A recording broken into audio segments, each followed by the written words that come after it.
Welcome to this conversation about the impact of coronavirus. Today, we're going to be talking about the impact of COVID on higher education.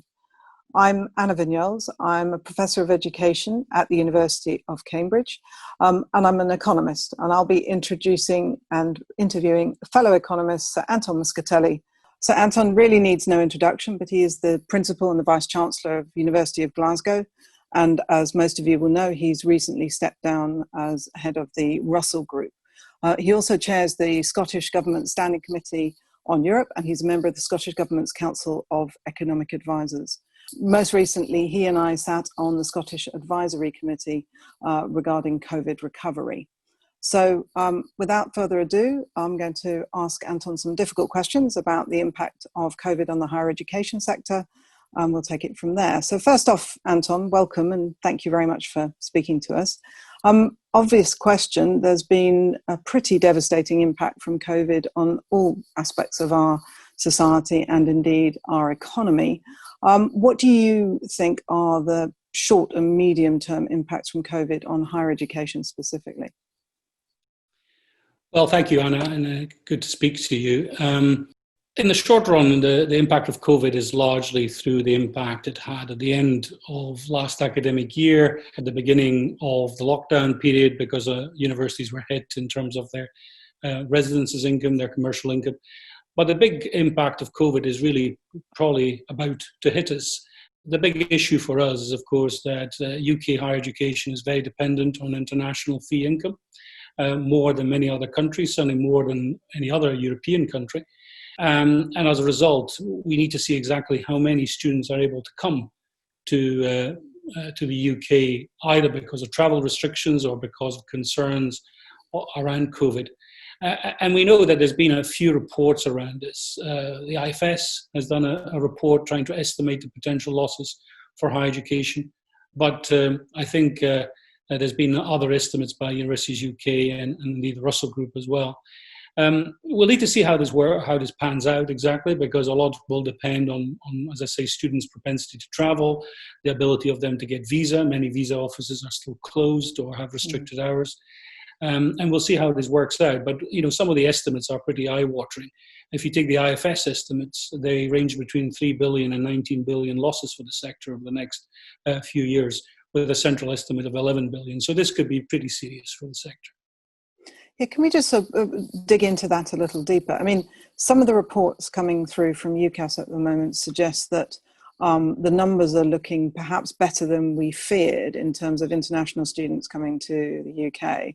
And certainly domestic applications are obviously up, partly due to the A-level fiasco. Do you want to comment on what you think is the level of uncertainty around those estimates? Yes, it's really very interesting, because even as COVID, as the first wave of COVID was hitting us, most universities in the UK were experiencing very high levels of application from international students. And then, as you say, on the back of the centre assessed grades in England and Wales and Northern Ireland, and a similar effect in Scotland through the SQA adjustments to teacher assessed grades, we've seen actually many more students accessing higher education than perhaps had been anticipated. So in terms of home recruitment, higher education is certainly doing much better than anticipated, although there will be distributional effects within that, because many students will probably go to institutions that we might regard as having better league table positions, higher reputation ratings. In terms of international students, most universities are sitting, as I said, on very high applications. But we know that many students are already saying, well, I may not be able to join at the very beginning of the year. Can I start my studies online? And indeed, many universities have allowed their students to start online. At the same time, we're hearing them express concerns as to whether they will be able to join at some point. And indeed, there are other complications in there. We know, for instance, the UK government has launched this post-study work visa scheme, but in order to be able to access that, you have to be able to be here in the country by early in 2021. So all sorts of complicated decision-making. And I think most universities are at the point where they really want to see, probably by the middle to late October, how exactly they will fare. The other thing I would say here is that it's probably going to be a bit of a random effect depending on the exact composition of each university's recruitment. So for instance, if most of your recruitment is from nearby, from Europe, you will probably fare better than if your recruitment is heavily dependent on countries like India or where travel at the moment is very difficult. It will depend on each university's exact composition of their international student recruitment. Absolutely. So lots of uncertainty there. But if we think a little bit longer term, there are some structural issues that have been bubbling under in higher education for a while, and COVID has sort of landed on top of them. What's your take on the prospects for financial reform in terms of the longer term prospects for the higher education sector? So one key issue I think that the pandemic has exposed is the fragility of the current funding model in the UK for research. And this is a long story, but in simple terms, essentially, we have expanded our research base in the UK in the last decade, but we don't cover our full economic costs of doing that research. So if you look at the level of recovery of our full economic costs from, say, doing, attracting research projects from the UK research councils or from some of the medical charities, we only cover a fraction of that. For research councils, it's now down to about 72% of full economic costing. And for biomedical charities, it could be 60% or lower. So the UK as a whole, in terms of the cost accounting that we do around research, is running probably a deficit of over 4 billion on its research base. And that's not sustainable. And in a sense, this is what's encouraged higher education in the UK to recruit more international students, because it's allowed us to plug that gap. Indeed, we run essentially a surplus of around 2 billion on that. So it helps plug that gap. Commercial income tends to do the rest. And that needs to be addressed. I mean, I think it has been one of the key incentives driving more international recruitment. And none of us were expecting it to be under threat in such an abrupt way. But now it really calls into question whether the UK research base is sustainable.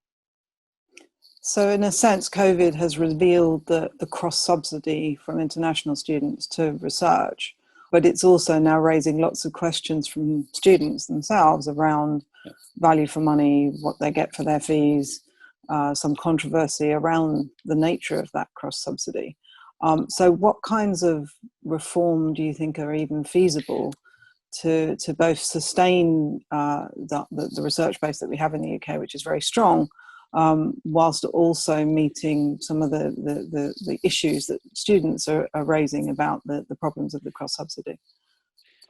So it needs a sort of multidimensional solution. The obvious element here is to increase the amount of recovery that we're able to make on research projects. So, it would be possible, for instance, for UKRI, for the UK government to fund UKRI at a level where it allows closer recoveries to 100%.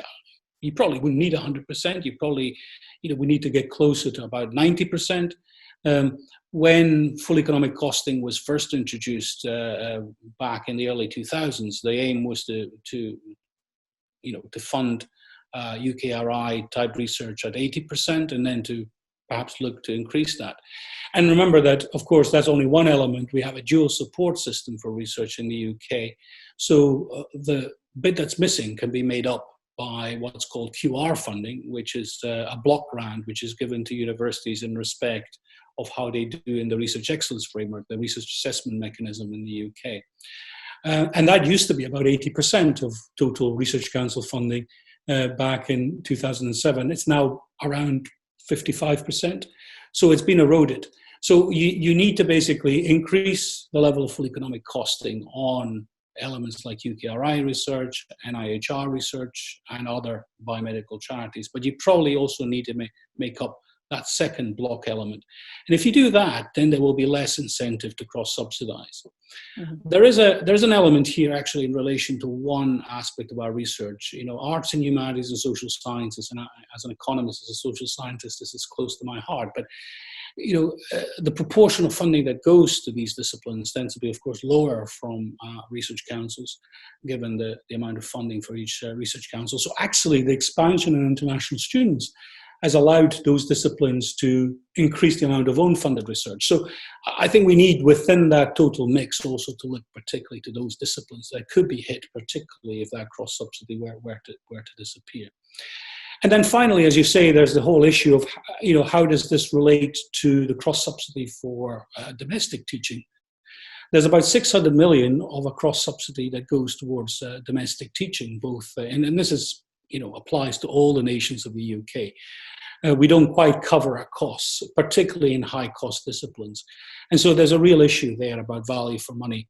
And, that takes us into the kind of conversation that the UK government initiated certainly before the election, when it's been looking through the Auger Review and other discussions to look at the way in which undergraduate higher education is funded in the UK. And there's similar considerations in the devolved administrations as well. So it's interesting. I mean, you've highlighted both the sort of unsustainable nature of how we fund research in our higher education system. You've also talked about the cross-subsidy, both from international students to research, but also this issue around domestic teaching. So how much of a problem is it that a lot of this is very untransparent to people? And indeed, if you listen to the discourse around higher education, sometimes you would be under the impression that some of those subsidies are going in completely different directions. And in particular, what's your view on the issue around arts and humanities, both in terms of the cross-subsidy of research, but also what it means for the prospects of those subjects in terms of student numbers and as disciplines, if you like? So I think it's important that this is transparent, and in a sense, this is one of the good outcomes of the crisis, that it's shed light on this issue. I have to say we have to be very careful. I mean, I suggested a solution, which was to, of course, properly fund research in a sustainable way in the UK. Of course, that's a necessary condition for changing the model. It's not a sufficient condition, because as long as you still have mechanisms which encourage competition between universities, for instance, the Research Excellence Framework, international league tables, even when research might be, say, funded at 90% FEC, publicly funded research, you might still get universities saying, well, I'll push my recruitment a little bit higher, and thereby I'm able to own fund more research. I'm able to expand my research. It's not just a question of how you fund that research base. It's also how do you set the sustainable envelope. And that has to be a collaborative effort between the funders, mostly UK government, but also other funders, and the sector. And then let me come to arts, humanities, and social sciences, because as I say, I mean, this has been a huge issue. I mean, you have, for instance, institutions like the London School of Economics, which does some wonderful research in those disciplines. A lot of it is own funded from its international income. 70% of its total fee income is from international students. I look at my own institution and I see just how much we've been able to do to leverage more research in these disciplines, simply because access to HRC and ESRC funding is less than it might be for some of the STEM subjects. So for these disciplines, which the British Academy is called the SHAPE disciplines, we do need some sort of parity of esteem and at least more access to research. And of course, there could be a double whammy here for arts, humanities, and social sciences, because we know that, for instance, the European Research Council has been a great source of funding for these disciplines as well. So I do think, as part of the whole sustainability debate, there needs to be a really careful look at how we balance funding between the STEM disciplines and the SHAPE disciplines. And I know institutions like the British Academy and the Royal Economic Society, I'm sure, have to play a key role in trying to understand that and to argue for sustainable funding for these disciplines. So you've largely focused on the research side of things. And indeed, you mentioned the fact that the REF and international rankings, for example, could push universities into continuing to increase international recruitment, for example, to fund their research to a higher level, to get that excellence. There is, of course, a counterbalance, or there should be a counterbalance from the TEF, the Teaching Excellence Framework, which was designed partly to recognise the importance of quality in teaching and to sort of counter the REF pull towards research. What's your view on the future of that, given that Dame Shirley Pearce's review of TEF is still not out yet? Yes, in a sense, it's a bit depressing because I think when it was first announced, I think certainly some of us thought that this was a useful counterbalance.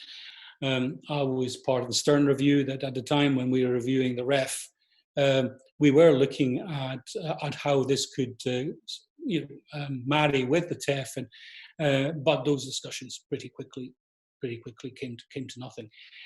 I think it's interesting, of course, UK government has recently announced a review of the NSS, of the National Student Survey, which is a key element, of course, of the current TEF. And it's shedding doubt on it's said that it doubts as to whether it's had a positive impact on teaching quality. So I think that whole framework is really up in the air at the moment. I think there's a concern on the part of the UK government that key elements of it, like the National Student Survey, don't drive excellence in teaching. To be honest, it's as you know, it's a very difficult area in which to measure excellence anyway. So the question is, what do you then rely on? Do you then rely on some of the other measures? Do you rely on measures like graduate outcomes in terms of salary, which are imperfect indicators of the value to society? Do you rely on completion statistics? How many students manage to complete their degree? Graduate destinations. It's really a very complicated landscape. My concern is that actually it's quite difficult to do something around the TEF simply because, unlike the REF, where you can set some benchmarks, some standards which are compatible, you're dealing with segmented student cohorts, and it's difficult to compare the experience of one with the experience of another. And so no system is going to allow you to really, in an unambiguous and objective way, allow you to measure teaching quality across institutions. So I'm not optimistic on the future of the TEF, I have to be honest. And if you're not optimistic on the future of the TEF, I suppose that begs the question about what government will be using to judge teaching quality, because I'm assuming that they will be using something. You mentioned graduate outcomes there. Going back to COVID, COVID is obviously going to have a huge impact on graduate outcomes. And obviously this is of concern both for the students themselves and what it might mean for the sector. What's your view on the graduate outcomes over the next few years and what we might do to improve them? It's a really, again, a really difficult area, and one that raises some concern. It's something that you and I talked about quite a bit around advisory group on economic recovery in Scotland, because we did say that this had to be an education-led recovery. And we know that from previous recessions, whether it's the early 1980s or immediately after the financial crisis, the impact on those transitions in education are really, really important. And in May, the Nuffield Foundation, Resolution Foundation, published a joint briefing on this. And they were looking at data from 2008, 2009 in the UK. And they saw that even 5 years after having left education, the proportion of 2009 graduates working in lower paid roles was about 3.8 points, or 30% greater than the proportion of 2013 graduates. So, those students remain scarred. They have a disadvantage. And that's for graduates. You'll see the same for transitions out of further education. You'll see the same for transitions out of school. How do you tackle that? Well, frankly, I think you would need a sort of national scheme. I've certainly argued publicly for those graduating from universities that we should put in place more postgraduate places to ensure that particularly those from lower socioeconomic backgrounds can benefit from this and avoid that scarring. You need a very similar guarantee around those leaving schools. And I think some kind of job guarantee or youth training guarantee is what you would need certainly for those leaving schools or further education. But it needs a national scheme. It can't be left to chance, because otherwise we will be scarring a whole generation. So there's the cohort effect, if you like, where these generations, the COVID generations, are coming onto the labour market, finding it incredibly difficult. And as you say, that would seem to sort of merit a national approach to how we deal with that. But within that, from the higher education sector's perspective, there's also this issue of are we really using graduate outcomes to judge the quality of Yes. what's going on in higher education? Do you think that the sort of impact of COVID on graduate outcomes is going to be so dramatic it will become obvious to all that simply looking at graduate salaries is going to be a very poor guide in the future, or in the next few years anyway, to what's going on in terms of quality of higher education provision? I'd like to think that it will actually call that whole debate into question, because, I mean, the Auger Review, I think, took a look at this, but I think it oversimplified in many respects some of the issues here. I mean, we know, for instance, from some recent research from colleagues at UCL and the Institute for Fiscal Studies, that actually, despite the increase in supply of UK graduates in the last 10 years, 10, 20 years, there hasn't been actually a reduction in the wage premium for, or at least not much of a fall in the wage premium than we might have expected. So, we know that some of the issues are not in terms of the mean value around the student salary outcomes, but actually they're to do with heterogeneity within that group. And often, actually, it's those who are coming from lower socioeconomic backgrounds and the impact it has on social mobility. And so it's a bit more complicated than simply looking at that. As an economist, of course, I would also emphasize that it's not just about the private returns to higher education. Really, if you want to make an assessment around where you should be putting your public investment, you need to look also at the public returns. And if anything, COVID should have shown that the public returns to professions like nursing, which are traditionally low paid, is absolutely huge. And so I'd like to think that we might actually call into question that we should look simply at data on graduate outcomes. We should be looking at a broader picture. Apart from anything else, any data on outcomes like the longitudinal educational outcomes data is a hugely lagged effect anyway. So it doesn't tell us about the skills that the economy needs now. It tells us about what happened to students who came out of university a few years ago and now are winding their way through their work life. Frankly, it's a really complicated area. It's very difficult to know what to do here unless you're actually going to start measuring outcomes in terms of skills, of graduate skills. The OECD, I know, is keen to look at this area, but there's been barriers to it being able to do that in the way it does with school-based data. So that may be one way forward. It might be one way forward is to actually look at more at some of the cognitive, non-cognitive, specialist skills, non-specialist skills around graduate outcomes. But at the moment, we simply don't have that data. I personally wouldn't just rely on the likes of the Leo data. It tells you something, but it doesn't tell you everything around this. Okay, just to play devil's advocate for a moment, and I should declare an interest since I've done some of the research on returns to degrees. You could imagine a world in which we say graduate outcomes in terms of salaries tell us nothing, particularly during COVID, because the whole labour market has been disrupted. And then at the other extreme, you might have a very sort of utilitarian view, where funding for degrees is determined by the outcomes in Leo, which, as you've just so well articulated, is clearly not an optimal policy by any means. But can graduate outcome data, particularly from the past, tell us a little bit about the kinds of skills that are in demand in the labour market? And in particular, are we concerned that higher education needs to be responsive to the labour market in some way in terms of giving students the skills they're likely to need, and how that might change post-COVID? So you're absolutely right to play devil's advocate. I suppose what I'm saying is that you shouldn't use this data religiously to guide everything that you do in this sphere. You should be forward-looking as well as backward-looking. Mm-hmm. You need to also be able to understand the limitations of the data. So we know that some of the data tells you that there might be an element of skills mismatch, that there might be an element of scarcity, particularly of sub-degree level qualifications, especially around some vocational area. So that should tell you absolutely that you need to invest more in further education, particularly in England, where further education has been the Cinderella of the tertiary sector in many respects over the last 10 years or so. But that's one thing, and I can agree with that statement. But then to take it, to create a complex structure which then drives everything in the sphere of deciding how tertiary education works, I think it's wrong. It's a bit more complicated. I think I've already highlighted some of the complexities around how this might work in practice, around using detailed data. There's also some interesting complications because we know, for instance, that even those with lower skills perform better in more innovative companies, because actually there might be some interesting complementarities between soft skills and especially even with those with lower skills and some of the other assets of innovative companies. And this is some research that was published in Vox EU recently by colleagues like Philippe Aghion and Richard Blundell and Rachel Griffiths and others.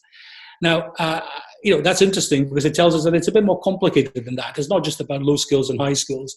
It's a bit also about soft skills and technical skills, and also about skills complementarity. And I think it tells us the economics of this is hugely complicated. It's about not only about substitution effects, but also about complementarity effects. So what I would say as an economist is, let's not try to engineer something which is hugely complex, where some framework or some set of data tells you precisely how you're going to decide the number of places in higher education. You can't regulate the supply side in such a precise way. And if you think you can do that, I think it's a big mistake. Much better, I think, looking at the coherence of the whole tertiary system, actually also the coherence between the tertiary system and the school system, which is something which reviews like Augur haven't done, because that's even more important, trying to get a really varied system. And then in my view, also the other thing that you need to get right is to create a porous and well-articulated tertiary system between FE and HE, because it allows you more adaptability. It allows you to see post-COVID, if there's a change in the skills that the economy requires, it allows you to adjust that much more flexibly. So I think create an adaptive system, create a flexible system. I think that is what this should tell us, at least the economics of this complex area should tell us, rather than getting everything driven by, Leo outcomes, and we will increase the numbers in this particular university by X and we'll decrease it in another university by Y. It's much more complicated than that. Yeah, you would have thought we would have learned the dangers of attempting manpower planning by now, but we always get tempted. So just moving on, but in a related way, you've mentioned the importance from an economic perspective, of course, to look at the social return rather than the private return to higher education. And this is obviously vital. And I mean, one thing COVID has illustrated is the huge significance and importance of higher education research in our endeavours to sort of battle away against COVID. But they go wider than that, of course. What do you think the universities should be doing from a social return perspective in this period when we're trying to tackle COVID now, but also as we come out of it and try for recovery? Well, I think the universities need to highlight precisely what they do in this sphere, because again, a bit like the cross-subsidy that we discussed earlier, it is poorly understood. We did a study for the Russell Group, certainly when I was chair, which looked at the impact of our universities, not only in economic terms, but also in social and cultural terms. And the impact is absolutely huge in terms of the economy, but also when you look at the impact on our local, on our localities, particularly those of us that sit within towns and cities, which largely depend on the activities we undertake.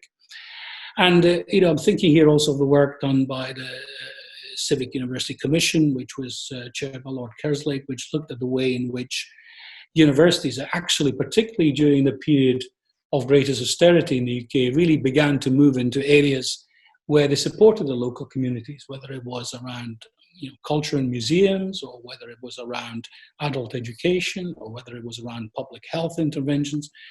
The contributions we've made are absolutely huge. So I think one of the key things we have to do as a sector is actually evidence that, make it apparent, and where possible, try to put a value in it as well, because I think it's something which is largely underplayed, and particularly post-COVID, as we're going to go into another economic crisis. I think we do, as a sector, need to make sure that it's fully understood. Also, the impact that we have on trying to improve social mobility, which is, of course, another huge area where universities have made a massive difference to society. So it's interesting you say that there's a transparency issue or a misunderstanding by the public about the social value of higher education. I was reflecting on what universities have done during COVID, and whether it's the data science behind understanding infection rates or vaccines, the epidemiology, understanding the social impact, I mean, you name it, universities are in there trying to shed light on what COVID is doing to our society and our economy, and also trying to give indications of how we might tackle all of the negative aspects associated with COVID. And yet we still have this issue that in public discourse, universities don't appear to be valued for their social contribution as much as they might.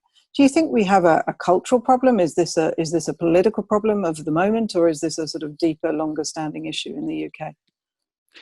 I think it is partly a cultural problem, and to some extent it's because ultimately universities are associated most directly with those who come to university, and by definition we only educate 40 to 50% of those in society of university age, and so inevitably that creates an inclusion and an exclusion element.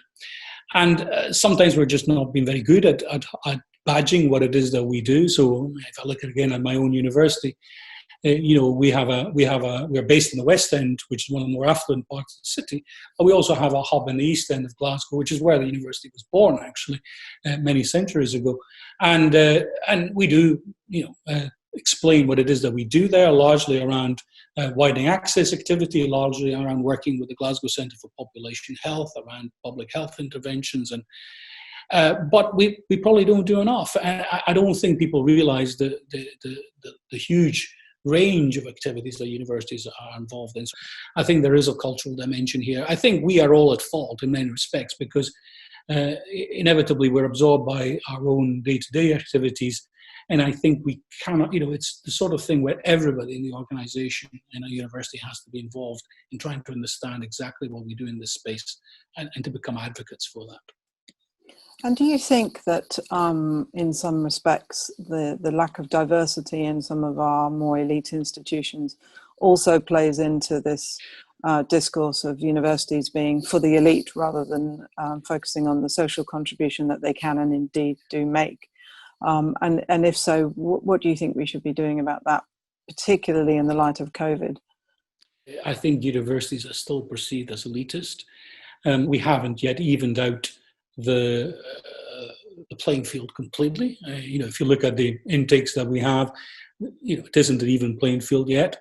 If I look at my own institution, which has done a huge amount for widening access, we have still about 14% coming to University of Glasgow from the poorest 20% postcodes in Glasgow. So that's not an even playing field. We're not at 2020 yet. Then we know from research, and indeed some of your own research, Anna, with Paul Gregg and others, that actually performance at university is also heavily stratified by socioeconomic grouping. How you actually perform once you get here does depend on your socioeconomic grouping.